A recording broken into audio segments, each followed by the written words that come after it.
Hello everyone, welcome to social words. I am Anshika.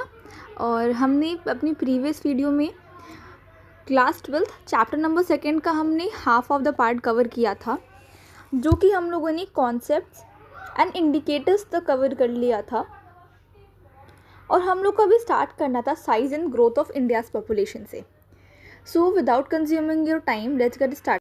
Size and growth of India's population. हमने अपनी पिछली video में Malthusian theory और demographic transition theory पढ़ा था। तो हम लोगों ने जो डेमोग्राफिक ट्रांजिशन थ्योरी पढ़ा था, इसी के ऊपर ये बेस्ड है और हमें उसको माइंड में रख के पढ़ना होगा। उससे पहले एक नीचे टेबल दिया हुआ है, पहले उसका एक ओवरव्यू ले लेते हैं। तो देखो, डेमोग्राफिक ट्रांजिशन थ्योरी को अगर हम लोग समझने की कोशिश करें तो उसमें 3 फेजेस थे, फेज़ 1, फेज़ 2, फेज़ 3। तो देखो, फेज़ 1 क्या था कि इंडिया, मतलब कोई भी कंट्री, कोई भी सोसाइटी पहले बहुत ही अंडर डेवलप्ड रहेगी, जिसमें जो आपकी ग्रोथ होगी पॉपुलेशन की वो बहुत ही नेगेटिव में जाएगी, क्योंकि बर्थ रेट और डेथ रेट दोनों ही हाई रहने वाले हैं। और सेकंड में क्या होगा, आपकी जो ग्रोथ है वो बहुत तेज़ी से ऊपर जाएगी, क्योंकि बर्थ रेट तो ऊपर जाएगी लेकिन डेथ रेट बहुत ही तेज़ी से नीचे आएगी। फिर हम लोग आते हैं थर्ड स्टेज पे, जहाँ पे पूरी पॉपुलेशन बहुत ही लिटरेट हो चुकी है। हमारे पास बहुत टेक्निक्स आ चुकी हैं, जहाँ पे हमें जो बर्थ रेट है, डेथ रेट है, सब लो रहेगा, जिसकी वजह से पॉपुलेशन ग्रोथ भी बहुत लो जाएगी, नेगेटिव में जाने को देखने को मिलेगी। तो अब इंडिया कैसे अपने ये तीनों फेजेस पूरे करते हैं, हम इसमें देखेंगे। और ये जो टॉपिक है, इस टॉपिक से जैसे कि क्वेश्चंस हमें केस स्टडी के बेसिस पे आ जाते हैं, या कभी कभी क्वेश्चन आंसर्स के बेसिस पे भी आ जाते हैं। अब यहाँ पे 3 दे रखा है, 4 चीज़ें दे रखी हैं। ईयर, जो कि आपका पूरे 100 ईयर्स का दे रखा है, और गैप 10 ईयर्स का है। क्यों? क्योंकि सेंसस हमेशा 10 साल में एक बार होता है ना। उसके बाद यहाँ पे एनुअल ग्रोथ रेट दे रखा है, फिर डिकेडल यानी 10 साल का कितना ग्रोथ रेट है बाय परसेंट वो दे रखा हुआ है, और टोटल पॉपुलेशन दे रखी हुई है। अब समझते हैं, 1901 से स्टार्ट हुआ है और 2001 तक गया है। अगर हम लोग 1901 में देखो कि ग्रोथ रेट, तो आपका वहाँ पे सेंसस के ऊपर नहीं दे रखा है। फिर 1911 में देखो तो आपकी जो ग्रोथ रेट है वो 5.8 है। 1921 में जो ग्रोथ रेट है वो बहुत ही जल्दी डिक्लाइन हुई है, मतलब हम लोग अभी अपने फर्स्ट स्टेज पे हैं, ठीक है। क्यों? क्योंकि उस टाइम पे फेमाइन आया था। फेमाइन एक डिजीज़ है जो कि यूरोप से आया था, और ट्रेड होता था उस टाइम पे। सो इसी रीज़न से फेमाइन आया था। तो 1921 में हमें नेगेटिव ग्रोथ रेट देखने को मिलती है। और फिर हम 1931 में देखो तो थोड़ी सी ग्रोथ हमें देखने को मिलती है, ठीक है, स्लाइटली बढ़ता है। फिर 51 तक में धीरे धीरे देखो रेट घट रहा है, 13.3, फिर 21.5, है ना। अब हम लोग क्या हुआ, हम लोग सेकेंड फेज़ में आ गए हैं। ये जो फेज़ है 24.7 तक, यानी कि 1981 तक हम लोग अपने सेकेंड फेज़ में थे, है ना, जहाँ पे ये जो ग्रोथ है हमें बहुत ही तेज़ी से बढ़ता हुआ दिखा। और 2001 में आते आते ये जो ग्रोथ है बहुत ही ज़्यादा कम हो गया है, और अभी भी हम लोग की जो ग्रोथ है वो कम हो रही। तो यानी कि इंडिया धीरे धीरे अपने थर्ड फेज़ में एंटर कर रहा है ना। अब इस चार्ट को दिमाग में रखते हुए हम लोग अपने आगे कंटिन्यू करते हैं। So India is the most populous country in the world after China. देखो, ये तो हमारी बुक 2011 से पुरानी की है, एनसीईआरटी पुरानी है हमारी। तो अगर आपके नए एनसीईआरटी में भी चेंजेस हो गए हों, तो इंडिया अभी फर्स्ट नंबर पे आ चुका है। और हम टेबल 1 में देखने को मिल रहा है कि हमने टेबल 1 देख लिया पहले ही, कि जो इंडिया की पॉपुलेशन अब कितनी तेज़ थी 1901 से 1951 के बीच में हमें देखने को मिला है कि इंडिया की पॉपुलेशन धीरे धीरे ग्रो की है ना, एक्सीड किया था 1.33% से। फिर मॉडेस्ट रेट ऑफ ग्रोथ देखने को मिली थी हमें 1901 से 21 के बीच में, यानी कि हमें नेगेटिव गया है 0.03%, बिकॉज क्योंकि उस टाइम पे इन्फ्लुएंजा एपिडेमिक आया था, वही फेमाइन आया था 1989 में, जिससे 12.5 मिलियन पीपल लोगों की डेथ हुई, जिसमें 5% ऑफ पॉपुलेशन कंट्री की स्वाइप आउट हो गई थी, है ना।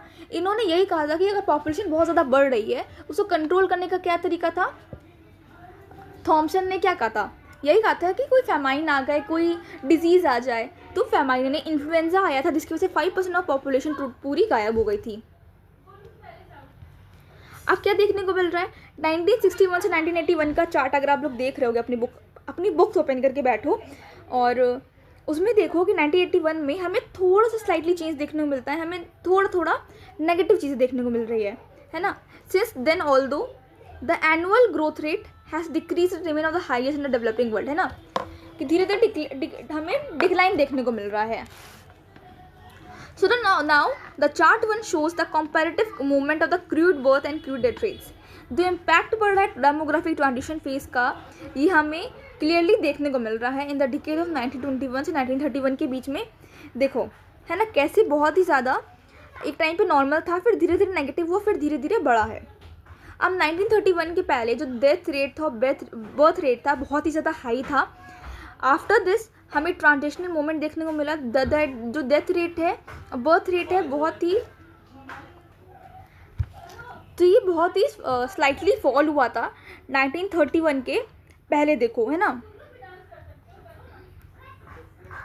तो हम लोगों ने ये देख लिया है ना, बर्थ रेट डेथ रेट, देखो इस चीज़ को देख के चलो। अब देखो जो मेन प्रिंसिपल रीज़न था डिक्लाइन होने का आफ्टर 1921, वो था एपिडेमिक डिजीज़, फेमाइन। अब देखो एपिडेमिक मतलब कि ऐसी डिजीज़ जो एक कंट्री में सिर्फ फैले, ना कि वर्ल्ड वाइड में। अब जैसे कोविड आया था, वो डिजीज़ क्या थी, वो ऑल ओवर वर्ल्ड वाइड में चली थी। नाउ द लेटर कॉज वो परहैप्स द मोस्ट इंपॉर्टेंट। अब इसके पीछे जो इफेक्ट हुआ था, क्या इफेक्ट हुआ था, देखो the major epidemic disease in the past war, हमें बहुत सारे एपिडेमिक डिजीज़ देखने को मिले थे, जैसे कि प्लेग हो गया, स्मॉल पॉक्स हो गया, क्लोरा हो गया। बट देखो क्लोरा क्या होता है, जिसको हम लोग कहते हैं ब्लैक फीवर कह सकते हैं। बट सबसे बिगेस्ट एपिडेमिक था, वो था इन्फ्लुएंजा एपिडेमिक, जिसमें कम से कम 125 lakh of population wipe out हुई थी, जिसका टोटल 5% ऑफ पॉपुलेशन आपका लेता है वो। अब ये बॉक्स में पहले मैंने बोला क्वेश्चंस आते हैं, तो आप इसको एज अ पर्स देखो, ऐसे डायरेक्ट क्वेश्चंस तो नहीं आते हैं लॉन्ग, बट हाँ 1 मार्कर के लिए इंपॉर्टेंट हो जाता है। तो एज अ फॉर 1 मार्कर आप ये क्वेश्चंस को, इस बॉक्स को अच्छे से पढ़ लेना। आगे कंटिन्यू करते हैं। अब देखो हमें सिंपली देखो कि पहले तो हमें 1901 से लेकर 1931 में हमें थोड़ा स्लाइटली चेंज देखने को मिला, फिर धीरे धीरे जो ग्रोथ थी वो बहुत ही कम होती गई, है ना। अब जो रीज़न हो रहा है, देखो अब कैसे जो डेथ रेट है वो काफ़ी ज़्यादा कम हुई है, कैसे इम्प्रूवमेंट हुई है वो देखते हैं। So improvement in medical cure for the diseases क्या हुआ, हमें मेडिकल क्योर में इम्प्रूवमेंट हुआ है, बहुत सारे मास वैक्सीनेशन प्रोग्राम लाए गए और सैनिटेशन इम्प्रूव हुआ, जिससे ये सारी एपिडेमिक्स कंट्रोल हो सके। और एक एपिडेमिक नहीं था, इन्फ्लुएंजा ही नहीं, प्लेग हो गया, स्मॉल पॉक्स हो गया, जो भी सारे मेंशन थे वो सारे रीजंस थे। अब जैसे बहुत सारे डिजीजेस जैसे कि मलेरिया, ट्यूबरक्लोसिस, डायरिया, डिजेंट्री अभी भी लोगों को मार रहा है, बट अभी के टाइम पे क्या है, जो केसेस हैं बहुत कम है। अब इसमें जो मेजर रीज़न है वो फेमाइन को माना जा रहा है। देखो जो फेमाइन है सबसे ज़्यादा इंक्रीज मोर्टेलिटी बढ़ाने का उस टाइम जो रीज़न था, the major and recurring source of increase mortality is famine. और जो फेमाइन है वो लोग ये कह रहे हैं कि बहुत ही ज़्यादा लोग पॉवर्टी में हैं। देखो फेमाइन मतलब होता है इंसान को खाना नहीं मिल रहा है, तो उसको मतलब माल न्यूट्रिशन हो गया, किसी न्यूट्रिशन पूरा नहीं हो रहा है, खाना नहीं मिल रहा है, तो उसको फेमाइन हो जाता था। और फेमाइन क्यों हो रहा है, क्योंकि इंसान बहुत ही ज़्यादा पॉवर्टी में है, माल न्यूट्रिश्ड है, इसलिए उसको हो रहा है। और कभी कभी जैसे मान लो खाना नहीं मिल रहा है, क्यों नहीं मिल रहा है, क्योंकि कभी कभी एग्रीकल्चर अच्छा नहीं हो रहा है, तो लोग ये कह रहे हैं कि ट्रांसपोर्टेशन अच्छा नहीं था कि खाने सड़ जा रहे थे, लोगों को खाना प्रॉपर तरीके से मिल नहीं पा रहा था, एग्रीकल्चर अच्छे से नहीं हो पा रहा था, ये फिर बोला जा सके तो उतनी अच्छी बारिश नहीं हुई, या फिर हमें पास इतना अच्छा इरिगेशन सिस्टम अच्छा नहीं था, जिसकी वजह से सारी चीज़ें हो रही थी। अब जैसे कुछ स्कॉलर्स हैं जैसे कि अमृत्य सेन हो गए, उन्होंने बोला है फेमाइन ज़रूरी नहीं हो, famines were not necessary due to fail in food grains product, they were also caused by a failure of entitlement और द इनएबिलिटी।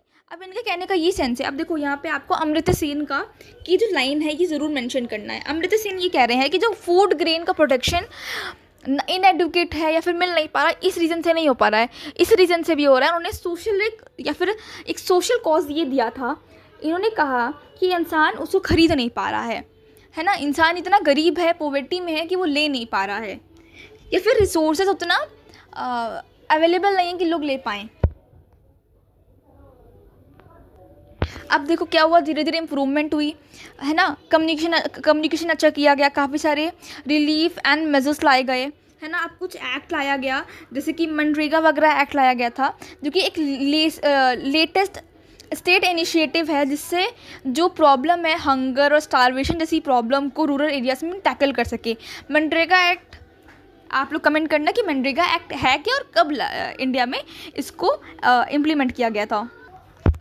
ओके, अब जैसे ये वाला आपका पैरा है, क्वेश्चंस बेसिकली इससे आते नहीं हैं, बट आप अपनी अंडरस्टैंडिंग क्लियर करने के लिए इसको पढ़ सकते हो एक बार, है ना। इसमें बेसिकली आपके कुछ डेटास दिए हुए हैं, इस डेटा को ज़रूर याद रखना थोड़ा सा। और पीछे मतलब आपका आप पेज अगर आप टर्न करोगे अपना, इसमें आपको स्टेट वाइज बर्थ रेट देखने को मिल रहा है, ये दोनों इसी से रिलेटेड हैं। Then regional share of projected population है, ये सारा देखने को मिल रहा है। तो ये सारे इंपॉर्टेंट चीज़ें हैं इस पैरा से रिलेटेड, अगर आपको पढ़ना है पढ़ सकते हो, बाकी मैथ इसको कवर नहीं कर रही हूँ अभी। ओके, तो हमारा नेक्स्ट टॉपिक है age structure of the Indian population.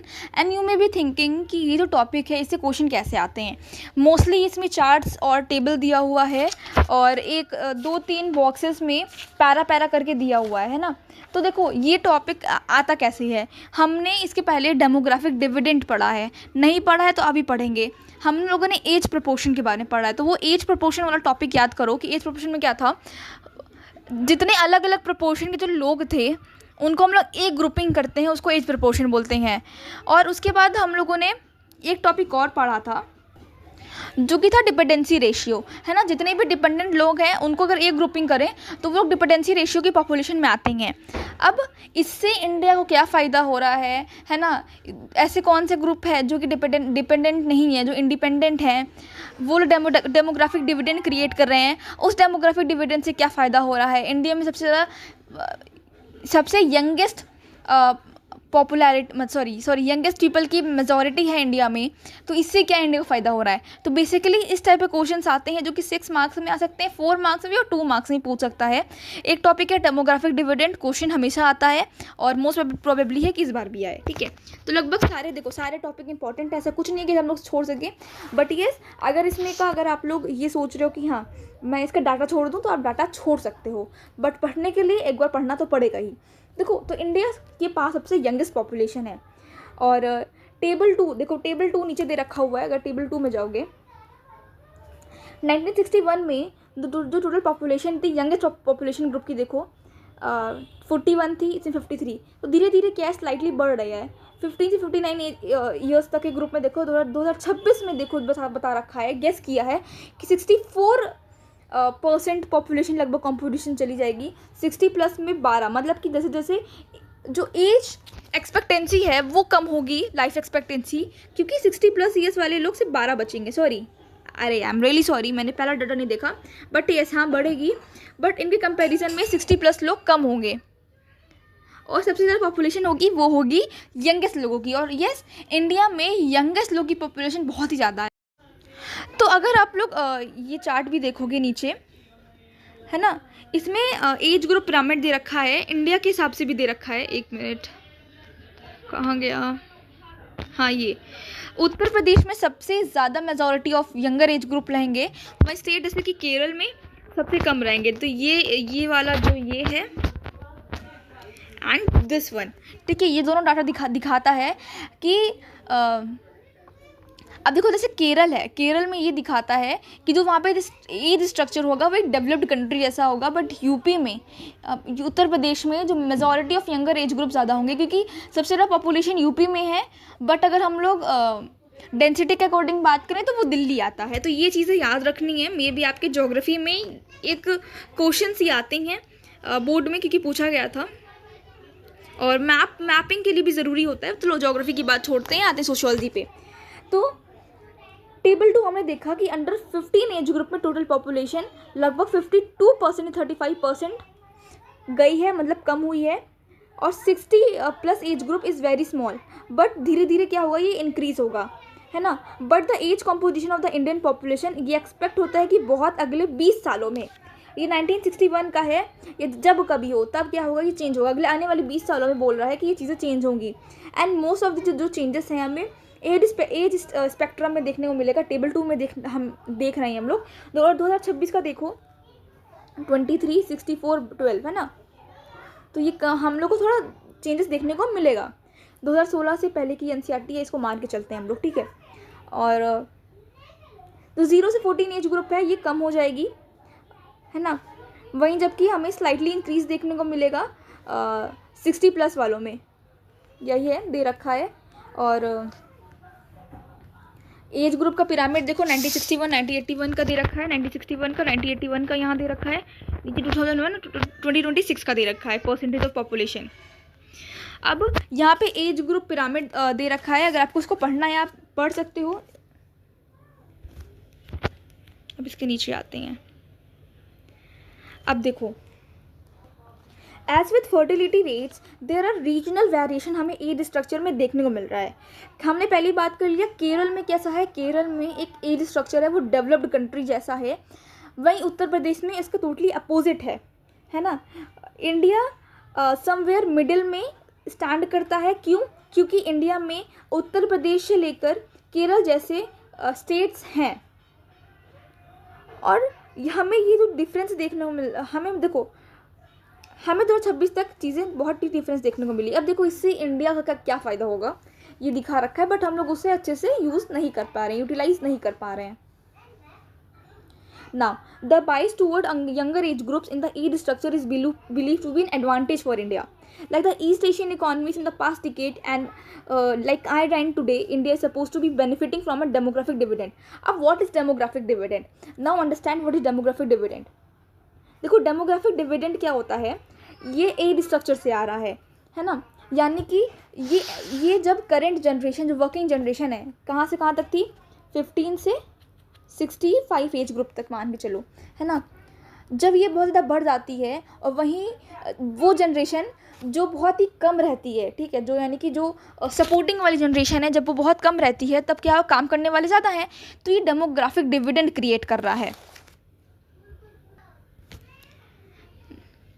Now are third of India's population was, अब इंडिया की हर तीसरी पॉपुलेशन 15 साल से कम की थी 2000 में, और 2020 में आते आते जो एवरेज इंडियन है वो 29 साल का होने लगा है। वहीं बल्कि की चाइना में 37 है, और यूएस में है ना, एंड यूएसए में 45, एंड वेस्टर्न यूरोप में है 48, जापान में है। अब ये इम्प्लाई करता है कि हमारे पास लेबर फोर्स ज़्यादा होगा, इससे डेमोग्राफिक डिविडेंड होगा। यानी कि डेमोग्राफिक डिविडेंड यानी कि जब काम करने वाले लोग ज़्यादा बढ़ जाते हैं और जो नॉन वर्कर्स कम हो जाते हैं, है ना, कि जिनको हमें सपोर्ट करना है वो लोग कम हैं। ओके, सो वर्किंग पॉपुलेशन कहाँ से 15 से 64 ईयर्स तक होती है। 64 ईयर्स के बाद वो डिपेंडेंट हो जाते हैं। अब जो ये वर्किंग एज ग्रुप है वो अपने आप को फ़ायदा देंगे ही देंगे, साथ में जो अदर एज ग्रुप के जो बच्चे हैं या जो एल्डरली पीपल हैं जो काम नहीं कर पा रहे हैं उनके लिए भी ये करेंगे। एंड जो ये चेंजेस हो रहा है स्ट्रक्चर में हो रहा है वो डेमोग्राफिक ट्रांजिशन की वजह से हो रहा है। हमने पहले ही डिस्कस किया था, क्योंकि हम लोग अभी थर्ड स्टेज में धीरे धीरे आ रहे हैं। जैसे डिपेंडेंसी रेशियो काफ़ी ज़्यादा कम हो जाएगी। डिपेंडेंसी रेशियो हमने पढ़ा कि डिपेंडेंसी यानी कि जो लोग डिपेंडेंट हैं, है ना, यहाँ पे दोनों कॉन्सेप्ट लग रहा है, समझ चलो, चीज़ों को कनेक्ट करो। समझने ठीक है, हम पढ़ रहे हैं, नोट्स बना लिए, बट चीज़ों को कनेक्ट करना होगा, तब हमारी अंडरस्टैंडिंग क्लियर होगी, तब जाके हम समझ पाएंगे। और ये कैसे होगा, जब तक हम लोग 2 से 3 बार NCERT को रीड ना करें प्रॉपरली, वीडियोज़ देखने से या फिर नोट्स बनाने से कुछ नहीं होने वाला है। We have to read NCERT proper. But this potential, अब देखो ये हमारे पास पोटेंशियल है, बट ये पोटेंशियल क्या होगा एक्चुअली में हम लोग इसे कन्वर्ट कर सकते हैं वर्किंग एज ग्रुप में, ठीक है, अगर हम लोग प्रॉपर एजुकेशन दें, अगर हम लोग प्रॉपर उसको इम्प्लीमेंटेशन करें, प्रॉपर एम्प्लॉयमेंट दें। And now demographic dividend can deliver unexpected benefits, हमें एक अनएक्सपेक्टेड बेनिफिट दे सकता है ग्रोथ के टर्म्स में, प्रॉस्पेरिटी के टर्म्स में, ठीक है। देखो क्या हो रहा है, पहले तो प्रपोर्शन ऑफ वर्कर्स बढ़ रहे हैं, है ना, जो काम करने वाले लोग हैं वो बढ़ रहे हैं, ठीक है, नहीं जो एज 15 से 64 ईयर्स के हैं, तो वो जो अपने आप को फ़ायदा देंगे, जो बाहर है उनको फ़ायदा देंगे, यानी जो डिपेंडेंट है। अब अगर हम लोग क्या कर रहे हैं, चीज़ों को समझो, ट्रांजिशन फेज चल रहा है, हाँ चल रहा है भाई, क्योंकि हमने डेमोग्राफिक ट्रांजिशन थ्योरी पढ़ी है। उससे क्या होगा, एज स्ट्रक्चर में चेंजेस आएंगे। उससे क्या होगा, जो डिपेंडेंसी रेशियो है वो कम होगा, है ना। यानी कि जो डिपेंडेंट लोग हैं वो कम होंगे, काम करने वालों की रिलेटिवली बढ़ेगी। क्यों? क्योंकि एज प्रपोर्शन चेंज हो रहा है। अब इससे क्या होगा, एक हमारे पास पोटेंशियल क्रिएट होगा कि हम लोग ग्रोथ कर सकते हैं। बट ये कब होगा, जब हम लोग इसको सही डायरेक्शन में करेंगे। और ये पोटेंशियल तब कन्वर्ट होगा जब हम लोग इसको अच्छी एजुकेशन देंगे, अच्छी एम्प्लॉयमेंट देंगे। और जो एजुकेशन है, अब देखो, अगर हम लोग मान लो एजुकेशन दे रहे हैं, ठीक है, ये चीज़ समझो कि अगर हम लोग एजुकेशन, अब देखो पूरा पैरा तो पढ़ेंगे नहीं, हम इसको बहुत ही समराइज करके इसको बता दे रहे हैं, क्योंकि पढ़ना आपको है, वीडियोस देखने से कुछ नहीं होगा, बस अंडरस्टैंडिंग क्लियर होगी।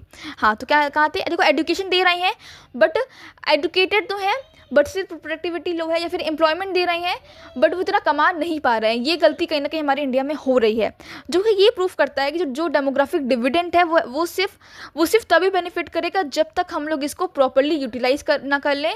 हमारे पास, इंडिया के पास एक प्रॉपर प्लानिंग होनी चाहिए और प्रॉपर डेवलपमेंट प्लान होना चाहिए। And now the generation of employment is decreased because of not having a proper planning। तो हमें क्या करनी है, प्रॉपर प्लानिंग करनी है जिसकी वजह से हम इसको यूटिलाइज कर सकें। हम इसमें से कोई लाइन नहीं समझ में ना आए, ये लास्ट वाला पैरा है जो कि वैसे कुछ आता नहीं है इसमें से। तो बस ये समझना है आपको डेमोग्राफिक डिविडेंड क्या होता है, इंडिया कैसे इसको यूटिलाइज करेगा। और ये सारी लाइन आप एनसीईआरटी से समझ के चलो, कुछ डेटा याद कर लो कि 2026 में ऐसा है। आपकी जो एनसीईआरटी है आप उस एनसीईआरटी से याद रखो। ज़रूरी नहीं है कि कौन सी एनसीईआरटी है, नई है पुरानी है, क्या डेटा है, बट जो एनसीईआरटी है उसे पढ़ो। कोशिश कर सको तो डेटा को एक बार रीचेक कर लो या डबल चेक कर लो। अब हम लोग आते हैं अपने नेक्स्ट टॉपिक में, which is declining sex ratio of India. So in my previous video मैंने पहले डिस्कस कर लिया था कि इसमें 6 से 4 मार्क्स के 2 मार्क्स के हर टाइप के क्वेश्चन आते हैं।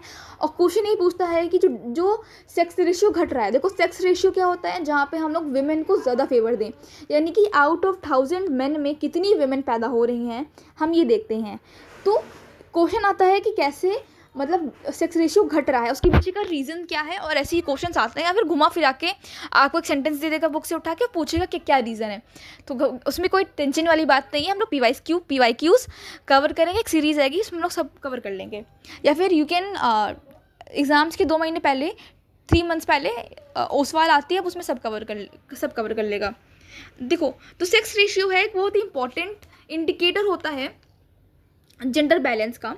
हमने पहले मेंशन कर रखा है इसके कॉन्सेप्ट्स के बारे में। हिस्टोरिकली सेक्स रेशियो जो था वो स्टार्टिंग से ही फीमेल के फेवर में रहा है ना। The number of females per 1000 males has generally somewhat higher than 10,000।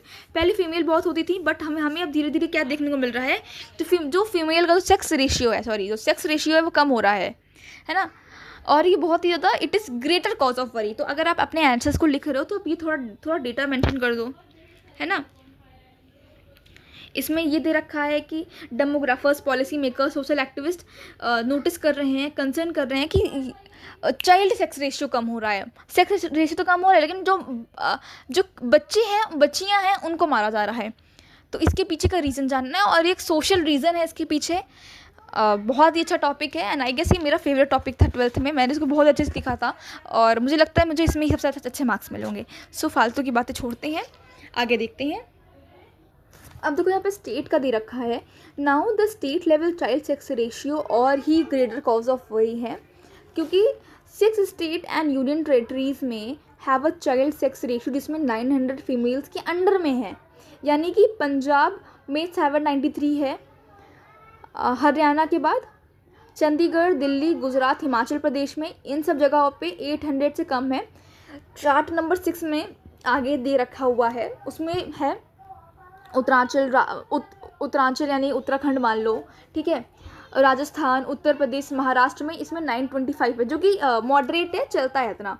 जबकि मध्य प्रदेश में, गोवा, जम्मू कश्मीर, बिहार, तमिलनाडु, कर्नाटक, उड़ीसा में इन सब में 927 है, 950 के कम है। इवन केरल में भी 963 सबसे हाईएस्ट सेक्स रेशियो जो कि है 986 हमें एक सिक्के में देखा गया है। तो आप ये मेंशन कर सकते हो। और ये देखो कि एक टाइम पे हिस्टोरिकली विमेन का हमेशा 1000 के ऊपर जाता था, अब धीरे धीरे कम हो रहा है।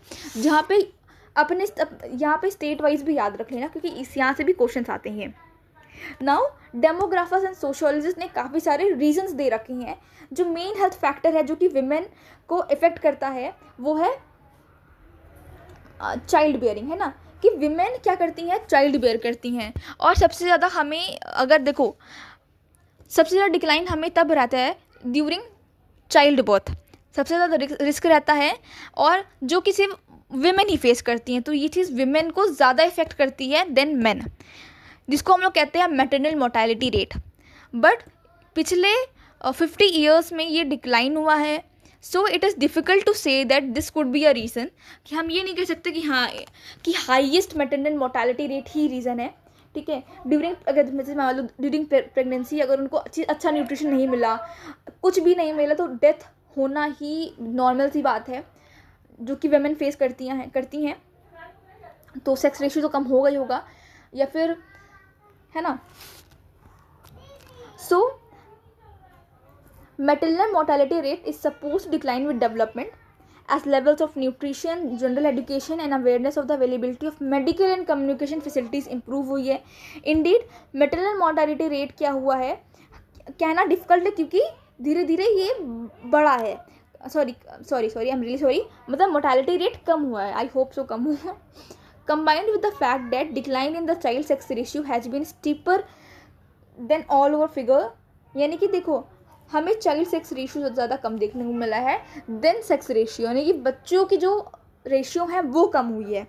सोशल साइंटिस्ट यानी जो सोशोलॉजिस्ट हैं ये बिलीव करते हैं डैट जो हम लोग डिफरेंशियल ट्रीटमेंट करते हैं, ठीक है, अगर हम लोग क्यों रीज़न दे रहे हैं तो पहला रीज़न ये दे दो मैटरनल मोर्टेलिटी रेट पीछे, लेकिन एक पॉजिटिव इफेक्ट भी देना कि हाँ चेंजेस हमें देखने को मिले हैं।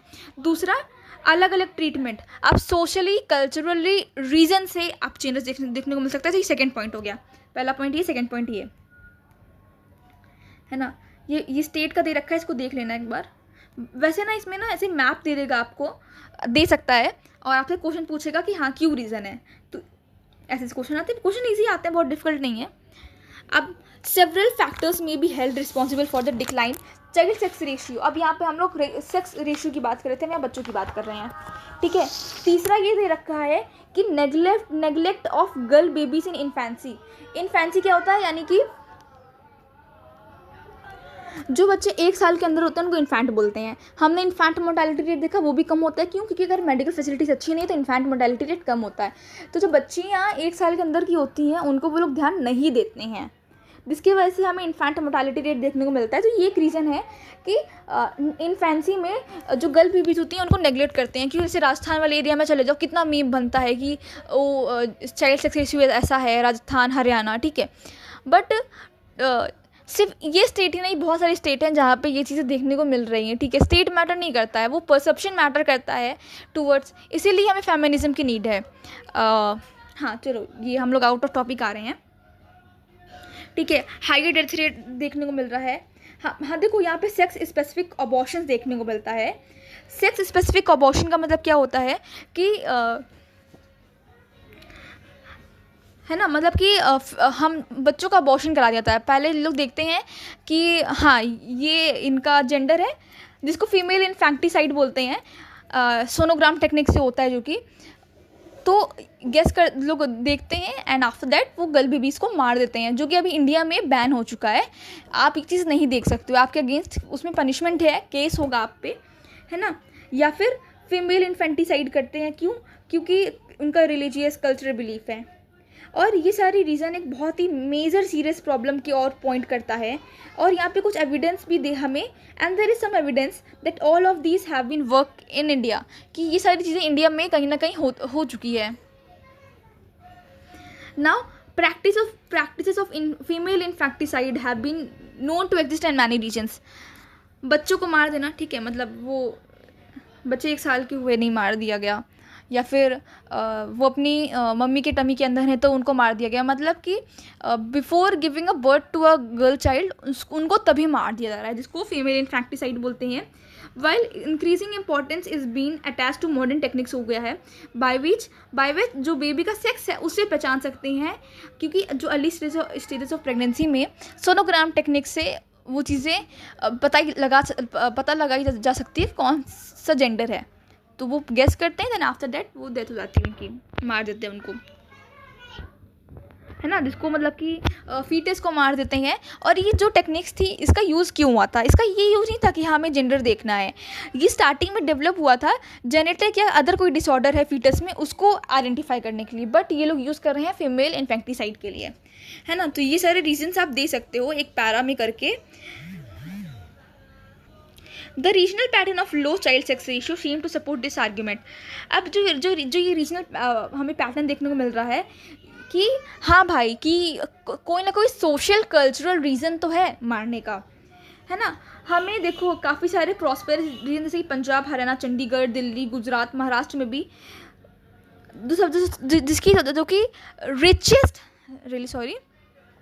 जो कि रिचेस्ट स्टेट ऑफ इंडिया में आता है in terms of per capita income में, वहाँ पे सेक्स रेशियो बहुत ही कम है। So the problem of selective abortion is not due to, अब लोग सोचते हैं कि अच्छा लाइक अबॉर्शन करा दिया due to poverty, no, lack of resources की वजह से नहीं है। उनका एक थॉट होता है कि हमें बच्चों को मार देना है, लड़कियों को, है ना। तो फॉर एग्जांपल जैसे कोई बहुत लोग डाउरी की वजह से मार देते हैं, आप ये पॉइंट भी मेंशन कर सकते हो, है ना, कि they have to give large dowry payments to marry of their daughters, then prosperous parent afford कर सकेंगे और ऐसे लोग अफोर्ड नहीं कर सकेंगे। तो ये एक रीज़न होता है सेक्स रेशियो कम होने का। तो ये भी पॉसिबल है कि ये जो इशू है, देखो अभी ये इशू पूरी तरीके से रिसर्च नहीं हुआ है कि हाँ ये रीज़न है। हम लोग इंडिया की बात करें तो हम लोग सोशल कल्चरल नॉर्म्स देख रहे हैं कि लड़कियां हैं, लड़कियों की शादी करनी होती है, दहेज देना होता है, डाउरी देनी होती है, ठीक है, ये सारे रीजंस तो है क्योंकि हिस्टोरिकली से स्टार्टिंग से ही विमेन को हमेशा दबाया गया है, तो है ना। तो रीज़न यही सारे हैं कि अब और जो मेन रीज़न थे वो भी रिसर्च में चल रहे हैं। और इकोनॉमिकली प्रॉस्पेरस फैमिलीज डिसाइड करती हैं कि 2 या 2 चिल्ड्रन होंगे, और स्पेशली उनमें वो उसका जेंडर डिसाइड करती हैं। और ये पॉसिबल होता है अल्ट्रासाउंड टेक्नोलॉजी के वजह से। ऑल्दो जो गवर्नमेंट है इस चीज़ को बैन कर दिया है इन्होंने, है ना, हैवी फाइन्स और इम्प्रिजमेंट मतलब कि जेल भेज देना, ठीक है, इसको पनिशमेंट दिया गया है। और इसको प्री नेटल डायग्नोस्टिक टेक्निक्स बोला गया है। और ये लॉ पास किया गया था 1996 में, बट स्ट्रेंथन किया है 2003 में। However in the long run the solution to problem like the bias against girl children depends more on social attitude, even though laws and rules can also help. देखो हम लोग क्या कर रहे हैं, हम लोगों ने अभी पढ़ा रीज़न क्या है, हम लोगों ने फैक्ट्स जाने, सोशल कल्चरल नॉर्म्स हैं, स्टेट में ये हाल है, नेगलेक्ट कर रहे हैं, ठीक है, बहुत सारे रीज़न हैं जो कि अभी हम लोग को पता भी नहीं है। बट स्टेट ने क्या किया, स्टेट ने इसे सॉल्यूशन भी दिया, चलो दे दिया सॉल्यूशन, बट सिर्फ लॉ निकालने से नहीं होगा, कैसे वो बिहेव कर रहे हैं, क्या उनका पर्सपेक्टिव है उससे रिलेटेड, उनका सोशल बिहेवियर कैसा है, ये बहुत ही ज़्यादा इफेक्ट करता है। बहुत लोग स्टिल बिलीव करते हैं कि वुमेन को नहीं पढ़ाना चाहिए, इनको शादी करके भेज देंगे। सो ये बहुत ही ज़्यादा मतलब बोल सकते हैं अलग ही थॉट है वो। हाँ, तो this is for all today. आज हम लोगों ने 2 टॉपिक कवर किया है, which is the declining sex ratio of India, हम लोगों ने काफ़ी डीप में पढ़ा। उसके बाद हम लोगों ने डेमोग्राफिक डिविडेंड के ऊपर पढ़ा, हम लोगों ने एज प्रोपोर्शन पढ़ा। और वीडियो बहुत लंबी ना हो जाए इसलिए हम लोग इसको 3rd पार्ट में कवर करेंगे, और 3rd पार्ट है पूरा कवर कर लिया जाएगा। Thank you so much for watching my video, hope आपको पसंद आई होगी। And don't forget to comment और अपनी opinion regarding the declining sex ratio in India आप इसको मेंशन करो, और एक रीज़न आप खुद सोचना कि क्या हो सकता है। और सिर्फ बुकिश लैंग्वेज लिखने से नहीं चलेगा काम, है ना, आपको ये सोचना पड़ेगा कि हाँ क्या क्या रीज़न हो सकते हैं, आपको अपने थॉट्स एंटर करने होंगे। अगर सोशियोलॉजी में कुछ आपसे पूछ रहा है तो what you have to do is कि आप तो पहले उसमें थोड़ा डेटा एंटर करो। अब उसमें इंट्रोडक्शन ही लिखो कि हाँ ये डिक्लाइन हो रहा है, उसका डेटा दे दो कि हाँ ये फैक्ट है इसलिए हो रहा है, रीज़न दे दो जो बुक में लिखे हैं, साथ साथ अपने थॉट्स भी उसमें एंटर करो। एंडिंग कैसे करनी है, हम लोगों ने पहले इसमें देखा कि एंडिंग कैसे हुई है कि गवर्नमेंट ने लॉज वगैरह निकाले हैं, स्टिल ये चीज़ें इतनी इफेक्टिव नहीं है। अब अपने थॉट्स आपको डालने हैं कि हाँ लोगों के सोशल बिहेवियर पे भी इफ़ेक्ट पड़ेगा। So thank you so much.